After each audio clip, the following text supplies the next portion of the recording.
What's going on, everybody? I'm the Timmeister, and welcome back to the second episode of Rockport. Episode 1 got quite a response, I have to say. My video seemed to have gotten sucked into the YouTube algorithm, which is nice. I can't complain. It is a little bit unusual for me to get such a crazy response, but I'm happy about it. So welcome to all the newcomers to the channel. I really hope that you'll enjoy the content that I'm putting out here. So let's jump right into the game.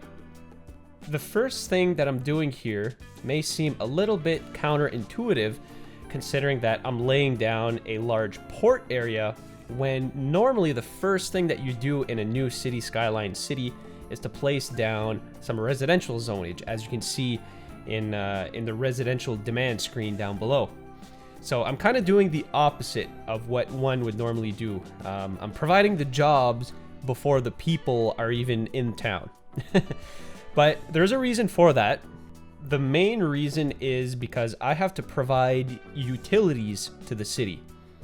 Okay, so normally you would have your electrical power plants in a sort of industrial area. You know, they're dirty, they create pollution, they're loud. You won't find a power plant anywhere near any residential areas in most cases. So this port area is a perfect location for such services. So that's why I'm starting that. Okay, because of course the first thing you need in City Skylines before you can even get started at all is power and water. I'm only going to place down a power plant a bit later.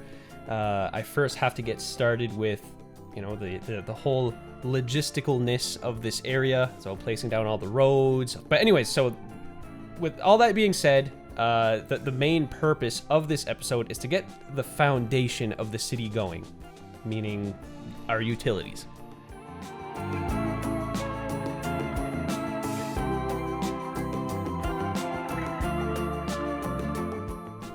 Like I said in the very beginning, I'm going to try to make this city look like Auckland. Okay, that's the main inspiration for this map. However, the more I play on this map, the more I'm realizing just how difficult this is going to be. One, because this is a totally vanilla build, so I'm not using any custom assets at all. And two, because the map is not really shaped like Auckland. So it's going to be very difficult to get that Auckland feel, but I'm going to try my best. Starting with this port area, okay? Auckland has a very large port. It's the main port into New Zealand. So obviously I had to emulate this with the amount of space that I have. And there was kind of like a prefabricated port area on this map. You know, all of these channels or inlets, whatever you want to call them, were prefabricated. And I didn't want to modify the map too much. So I'm playing with what I have here, but I think I should be able to make do just fine with all of this. And to further comment on that, this is a totally vanilla build, like I said a few times already. I am using a good collection of mods though, which I am going to post down in the description, and I'm also going to provide a link to the mod pack that I'm using for this. So you can simply go into Steam and you can subscribe to the workshop collection that I've created, and it'll install all the mods that I'm using for this map. So I forget the exact number, but I think there's about like 20 or so mods that I'm using thus far. I think I'm probably going to expand on that list as the series progresses. There's already a number of mods that I want to subscribe to eventually, but I don't really have a need for those mods yet, so I'll get into those as the series progresses. I think one of the mods that I want to get into is the prop changer, or I've had a number of comments suggesting some alternatives to that. And what I want to do with that is to change out all of the buildings that have vanilla trees into the custom trees by Mr. Mason. That would be really, really cool because it'll further expand on the realism of this entire city. You know, the vanilla trees are great, don't get me wrong, but you know, if you want that extra detail, you got to get those custom trees by the infamous Mr. Mason.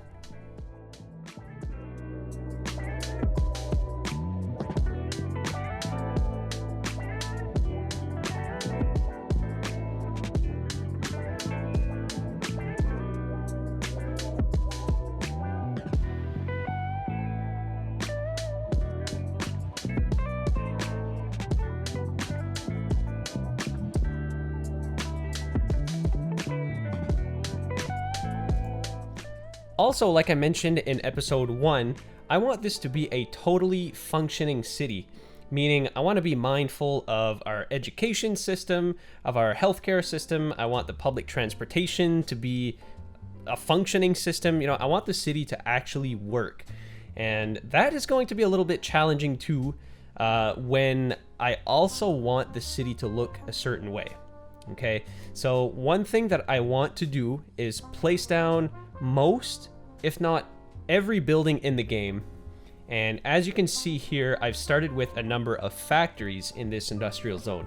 So the idea behind that is this part of town is very historic. Most cities are based around either ports, large bodies of water, or rail networks running through a particular area. There's usually some resource that brings people to a certain area. Throughout history, that's why most cities are founded where they're founded. Okay, and this port is sort of like one of the main focuses of the city. Kind of like Auckland. The port of Auckland is one of the main points of entry into the country, freight-wise. So I wanted to do that sort of thing in Rockport. So with this area being very old, it's very near downtown, so it's very historic. I want there to be a large collection of old industrial buildings. So you're going to see a big factory later on. This is obviously where the power plant is going to be, which features large smokestacks, and it's sort of like dirty industry like you would see in a lot of very old cities. And this area will be different from the industrial areas more on the outskirts of town, where you'll find more modern warehouse type industrial buildings.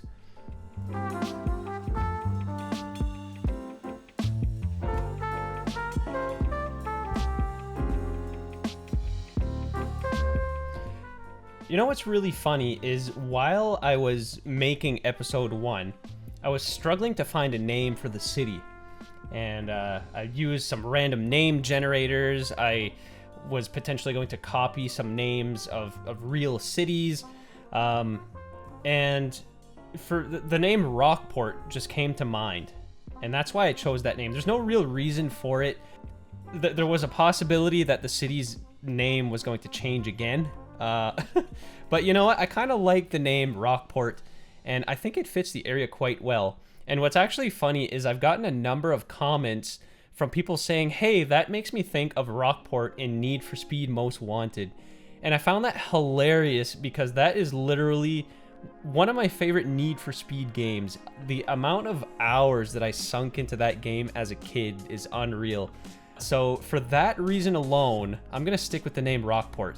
And what I think is also as funny is geographically, I think this map resembles more Rockport than it does Auckland. And with this being a port city, I guess it would be pretty easy to recreate Rockport or to sort of get some cues from that city. So along with the city resembling Auckland, I'm going to make an effort to incorporate some cues from Need for Speed's Rockport, because that was such a legendary map. It was amazing. And yeah, that would be awesome.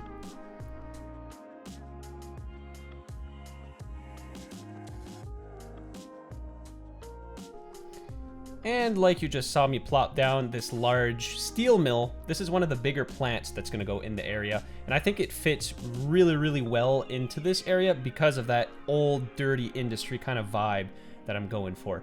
And it was a challenge to get this to fit here because of the terrain. Like, this area is surrounded by mountains. I built this highway just running through the area. So it was a little bit difficult to choose where I wanted to place this. And I really, really wanted to place this factory downtown. Or like by downtown, I mean this port area. So I had to put a lot of thought into how I was going to get it to fit. But I think it fits quite well.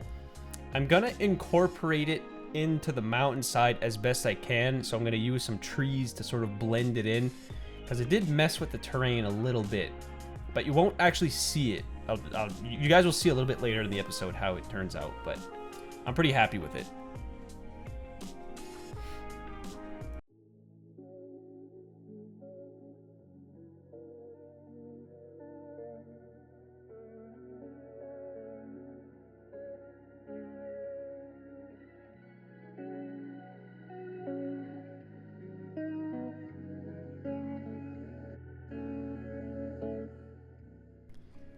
Okay, so this area of this build actually ended up being one of my favorite places so far.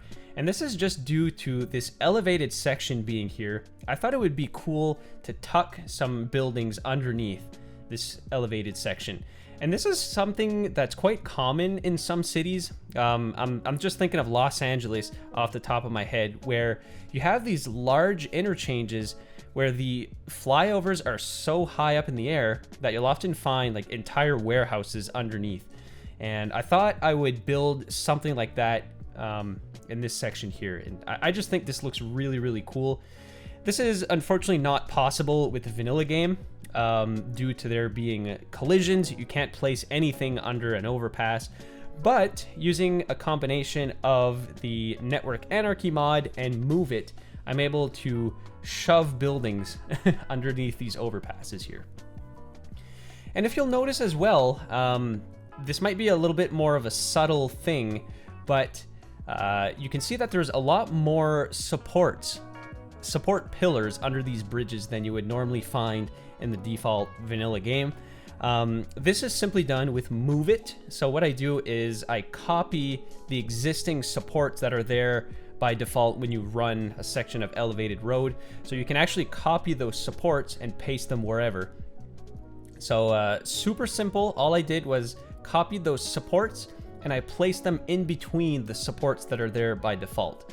And I think this adds an element of realism due to this being, you know, an older section of highway where, you know, typically you find many more supports than a modern system that has maybe like some thicker concrete or whatever engineering goes into to more modern bridges.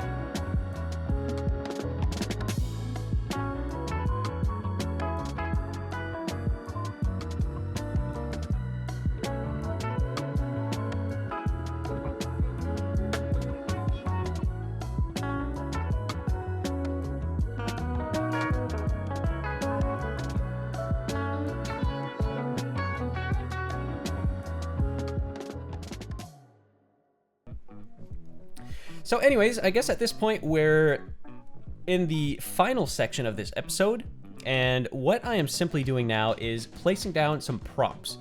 So if you watch any of my Timbuktu videos back in the day, you'll know that I usually spend the first half of an episode building up an area, infrastructure-wise, so whether it be houses or whatever other building, I'll usually spend the first half of the episode plopping those, and then the final chunk of the episode is spent detailing an area. So whether that be adding props or trees or, you know, all the little details, that is usually reserved towards the end. So in this series, it's going to be no different. It's usually the easier way to go about it. And again, using these Mr. Mason props and trees and bushes, it makes for some fantastic and realistic looking areas. And I really want to emphasize the greenery in this build, because it does add an element of realism, especially with these trees being from the marketplace. Well, not the Steam Workshop, but you know, you can actually purchase these trees through the from Paradox directly.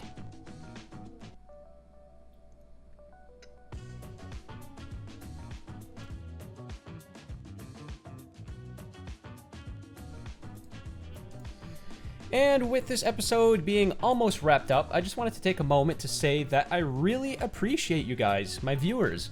I really love that you leave me comments, whether it be constructive criticism or just general feedback or any suggestions. I do read 100% of my comments. I may not respond to everyone, but I read each and every one of them. So continue with that, guys. Keep giving me feedback, any suggestions on what you would like to see me build. Like I was saying earlier, I just love the fact that multiple of you guys have commented that the city made you think of Need for Speed. You know, to me that was just hilarious. And like I said, I will be incorporating some of Rockport's queues in the city, so that'll be exciting. So anyways, with all that being said, guys, make sure you stay tuned to the very end of this episode, as I'm going to include some cool cinematic shots of the area that we built. Next episode, I would like to move into the more residential area.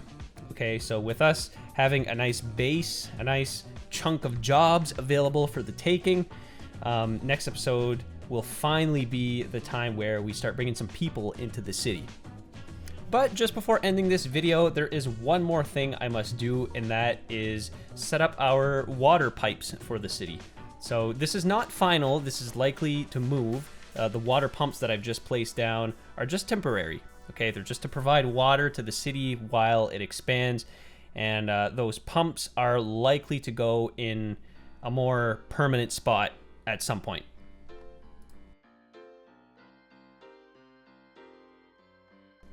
And that'll be it for me today, guys. I'm going to wrap this episode up right about now. Thank you once again so much for watching. I really appreciate you guys. Leave a like, leave a comment, and consider subscribing to the channel if you're interested in my content. So until the next episode, guys, take care.